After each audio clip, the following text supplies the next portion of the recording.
Hey, this amazing lady right here to my left, if you don't know who this is, she a lot of times is in the background, but this is where it all started right here. 36 years ago, give her a big hand.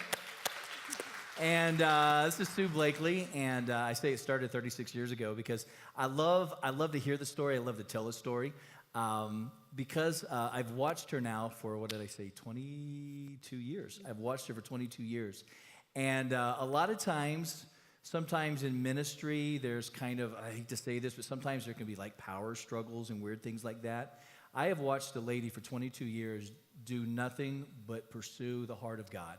And I've watched her in so many different things. Well, the reason why I say 36 years ago is because it started in her garage just to homeschool her kids. And she stayed faithful in that. And then some other pursuits of trying to get a Christian school started. And then 30 years ago, Lake Mead Christian Academy was birthed and started. And we have benefited ever since. And then 15 years ago, we started the church. And then our early education, and then our wellness center. And but we're going to talk about the entire ministry today because I think sometimes we can kind of divide it up. We're like, well, I go to the church, or I attend the school. If you attend one, you attend all because we're one. And one of the things we're talking a lot about lately is that we're just better together. In fact, when the church started, that was one of the things that we really realized is that the school and the church were really better together. In fact, a lot of you sitting here today came to the church because of the school or started in the school because of the church.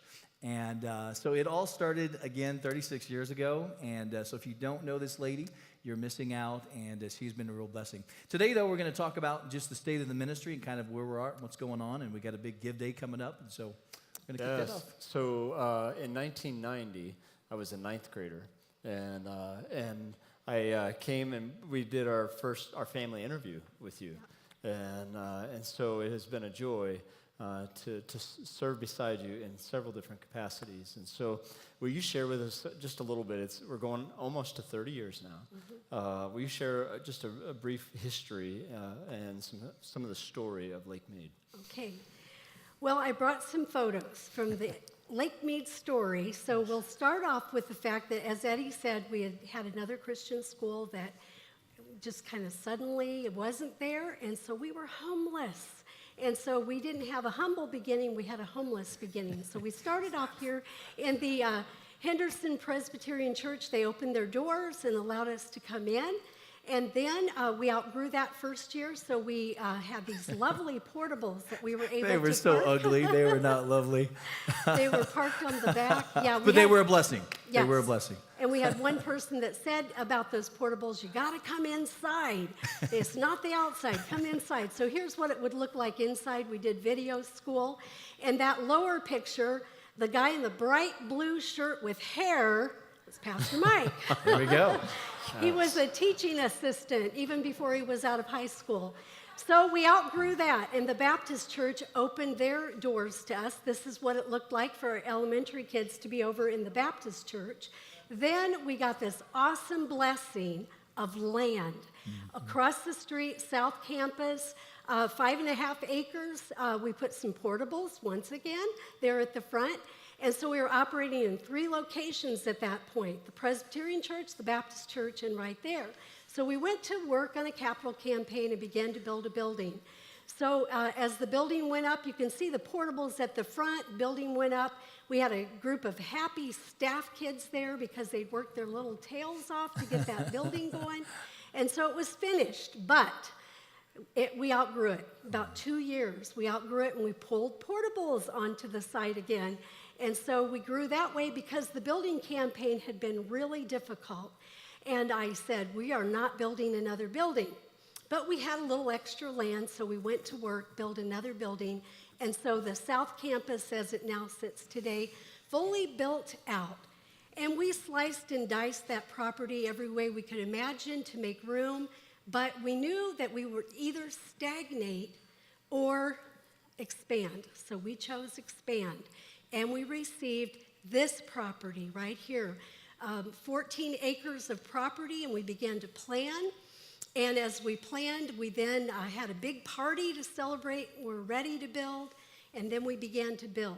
And so as we went forward into building, the next slides, guys, there, the building went up. It went up in a really, really quick manner and took shape, and then here we are.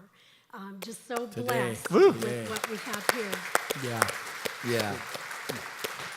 I tell you, one of the beautiful things, and for you that have been on the journey, you know the journey. And when I came out here for this first time, I'll just admit it, I was kind of arrogant and kind of cocky, and I had been speaking in a lot of different places, and I came out here, and I saw those pink trailers on that lot, and I go, what is this? I go, this is really a school. But I began to fall in love with just the heart of this place, who was so committed to making disciples and just to see what God has done over the years. And so, Sue, that's kind of the question. What do you feel like is some of the biggest changes that we've had over the last 30 years? Well, obviously, so many more people that we've been able to serve, going from 24 students to 840 this year altogether. Amazing there. Yeah. Also, definitely the addition of this wonderful church community, being able to have that, because we really believe that families should be on a journey of discipleship together. And so the academy, K through 12, that's good for those kiddos. We've got the little child care preschool. But we want moms and dads, grandparents, family, friends to be on that journey together. And that can happen in a church community. And I've always seen that. That's always been a big heartbeat of yours and a big passion of yours. That's awesome. So over the next couple of years, what would be the focus? What are some of the things you have vision for in the next couple of years? What are the things that maybe are keeping you up at night? Well, I sleep pretty good. But we definitely have spent a lot of time thinking about what we think are the big things that have to be driving everything we do. And one of them is anything and everything that improves the culture of discipleship, because that's our number one. We believe that we've been called to make disciples, and that those disciples will end up impacting the valley here and the world beyond. So that remains a focus. We've always sought to be a place that is very, very committed to excellent stewardship, and always have been financially stable through being very careful in our planning. But we want to go beyond just stability to being totally financially self-sustaining. And through my 39 years in the Valley, I've seen a lot of Christian schools and churches and nonprofits come and go. And we want to be one of those that are here for the long haul to continue doing that important vision and mission. Amen. And we'll be able to see some of the work in an annual giving report at the end of the service. Absolutely. How are we doing? We are doing great. We've put together an annual report that Eddie is displaying here. You do such a good job. It's my job. It's my job. Yeah. It's amazing. So it's full of great information. We didn't want today to be about reading charts and graphs and all that. We just have that for you. We believe that it's important for us to keep stakeholders informed and to be very transparent. So in that, to your question, Mike, enrollment, 90% re-enrollment this year already. Amen. And that's awesome. Wow. That is good. We love that because we want to continue to work with the students that God has given us, and for them, 90% of them to already be committed to coming back is awesome. We know about the church community. The church has really seen tremendous growth over the last few years, especially as we've been able to move into this new worship arts center. And then the other thing is the wellness center. Over 100 people are being ministered to and being seen by the therapists at the wellness center each week. So that's another huge blessing to us. Oh, cool. So next week, we've got a special fundraiser. It's going to be coming up. So tell us a little bit about that, and then also kind of the purpose behind that. Okay. Well, fundraising is a big part of being a ministry like Lake Mead Christian Ministries. We are four separate, not separate, but specific parts to one ministry, if we could put that slide up for people to picture that. Lake Mead Christian Ministries has 4 callings that we have.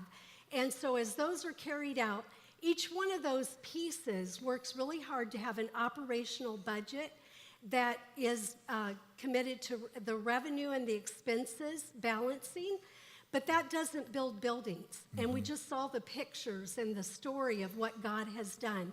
That has literally taken thousands of people's involvement and generosity through the last 29 years for all of that to occur.